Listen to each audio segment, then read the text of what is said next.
Dental bleaching treatment. So dental bleaching அப்படின்ற ட்ரீட்மெண்ட்டை dental கிளினிக்ஸில் எதுக்காக பண்ணுறாங்க, யார் யாருக்கு பண்ணுவாங்க, ஸோ டென்டல் ப்ளீச்சிங் பண்ணுறதுனால நம்மளோட டீத்தில் என்ன நடக்கும் அப்படின்றத பற்றின ஒரு சின்ன வீடியோ பதிவு தான் இருக்குது. சரிங்களா? ஸோ டென்டல் ப்ளீச்சிங் அப்படின்னா எதுக்காக பண்ணுவாங்க அப்படின்னு பார்த்தீங்கன்னா, உங்களுடைய டீத் சர்ஃபேஸஸில் ஒரு சிலருக்கு வந்து அவங்களோட டூத்தோட கலர் வந்து கொஞ்சம் கம்மியாக இருக்கிற மாதிரி அவங்களுக்கு ஃபீல் ஆகும். சரிங்களா? கொஞ்சம் எல்லோஷாக இருக்கிற மாதிரி ஒரு சிலருக்கு வந்து தோணும். சரிங்களா?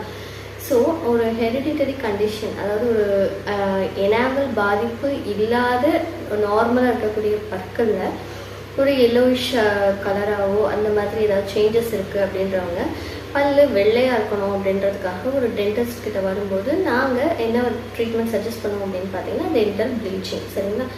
ஸோ இது வந்து 2 விதமாக பண்ணுவாங்க. In office bleaching, in house bleaching அப்படின்னு சொல்லிட்டு. ஸோ இன் ஆஃபீஸ் ப்ளீச்சிங்கிறது வந்து டென்டல் கிளினிக்ஸில் பண்ணக்கூடிய ட்ரீட்மெண்ட். சரிங்களா? ஸோ இந்த ட்ரீட்மெண்ட்டில் என்ன பண்ணுவோம் அப்படின்னு பார்த்தீங்கன்னா, ஃபர்ஸ்ட் வந்து பார்த்தீங்கன்னா ஃப்ரண்ட் டீத்துக்கு தான் மோஸ்ட்லி வந்து நம்ம வந்து இம்பார்ட்டன்ஸ் கொடுக்குறது. சரிங்களா? ஸோ 6 டீத், மேலே இருக்கக்கூடிய அப்பர் 6 டீத், தேவைப்பட்டதுன்னா கீழே இருக்கக்கூடிய லோயர் 6 டீத்துமே வந்து இதில் வந்து கவர் பண்ணுவோம். சரிங்களா? ஸோ இந்த டென்டல் ப்ளீச்சிங் பண்ணுறதுக்கு நாங்கள் ஒரு சில ஆசிட் சப்ஸ்டன்சஸ் எல்லாம் யூஸ் பண்ணுவோம்.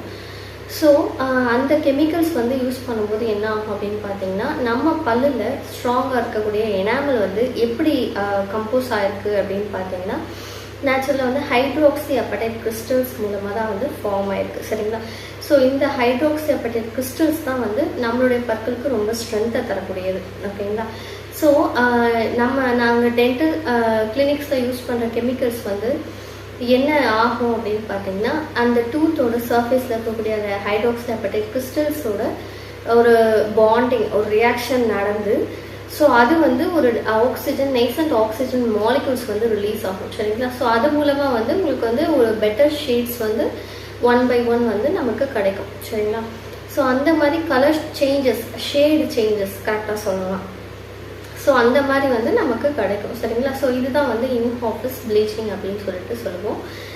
அதே மாதிரி இன் ஹவுஸ் ப்ளீச்சிங்க்கு வந்து ஒரு சில ட்ரேஸ் மாதிரி, அதாவது உங்களுக்குன்னு கஸ்டமைஸ் பண்ண ட்ரேஸ் மாதிரி நாங்கள் கொடுத்துருவோம். அண்ட் சர்டன் சிரஞ்சில் வந்து ஒரு சில கெமிக்கல் சப்ஸ்டன்சஸ் ஃபில் பண்ணத சப்ஸ்டன்ஸ் வந்து உங்களுக்கு ப்ரொவைட் பண்ணுவோம். ஸோ நைட் டைம் வந்து நீங்கள் என்ன யூஸ் பண்ணோன்னா, அந்த ட்ரேஸை வியர் பண்ணிவிட்டு மேலே கீழே நம்ம சஜஸ்ட் பண்ணுறோம் அப்படின்னா, மேலே கீழே ட்ரேஸ் வந்து நீங்கள் நைட் டைமில் வியர் பண்ணிவிட்டு நீங்கள் தூங்குற மாதிரி இருக்கும். சரிங்களா?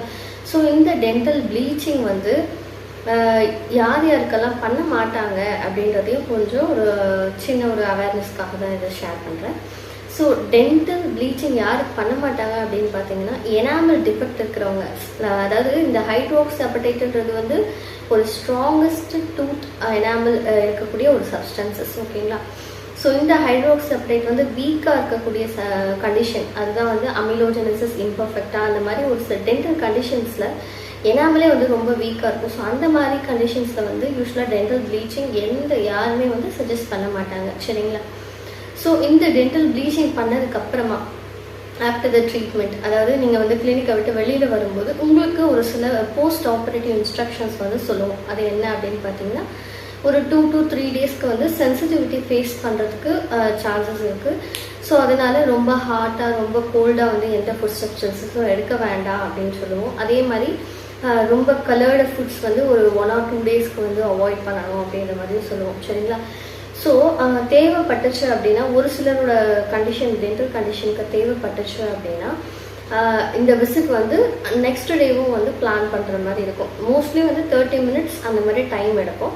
ஸோ ஒரு சிலருக்கு தேவைப்பட்டுச்சு அப்படின்னா எக்ஸ்ட்ரா செகண்ட் டேவும் வந்து அப்பாயின்மெண்ட் ஃபிக்ஸ் பண்ணுற மாதிரி இருக்கும். சரிங்களா? So it depends particularly upon and individual patients dental condition. சரிங்களா? ஸோ அதே மாதிரி இவங்களுக்கு வந்து 1 டேல இதுவாகிடுச்சு, எனக்கு வந்து 1 டேல ஆகலை அப்படின்றது வந்து நம்ம வந்து கம்பேர் பண்ணிக்க வேண்டிய அவசியம் இல்லை. ஏன்னா ஒருத்தரோட டென்டல் கண்டிஷன் வேறு, ஒருத்தருக்கு என்னென்ன மாதிரி ரியாக்ஷன் வந்து எப்படி நடக்குது அப்படின்றது it depends upon a particular person.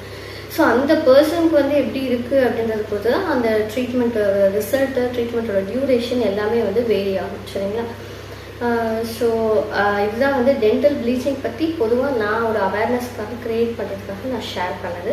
சரிங்களா? ஸோ இந்த டென்டல் ப்ளீச்சிங் ட்ரீட்மெண்ட் பற்றி யாராவது உங்கள் ஃப்ரெண்ட்ஸ் அண்ட் ஃபேமிலிஸில் யாராவது கேட்குறாங்க அப்படின்னா அவசியம் இந்த வீடியோ வந்து ஷேர் பண்ணுங்கள். உங்களுக்கு பிடிச்சிருந்தது அப்படின்னா மறக்காமல் வீடியோவை லைக் பண்ணுங்கள். Please considering subscribing to our channel My Dental World and this is doctor Bodhini. So இன்னும் ஒரு டென்டல் கண்டிஷனை பற்றின ஒரு வீடியோவோட நான் நெக்ஸ்ட் வீடியோ போஸ்ட் பண்ணுறேன். Thank you so much.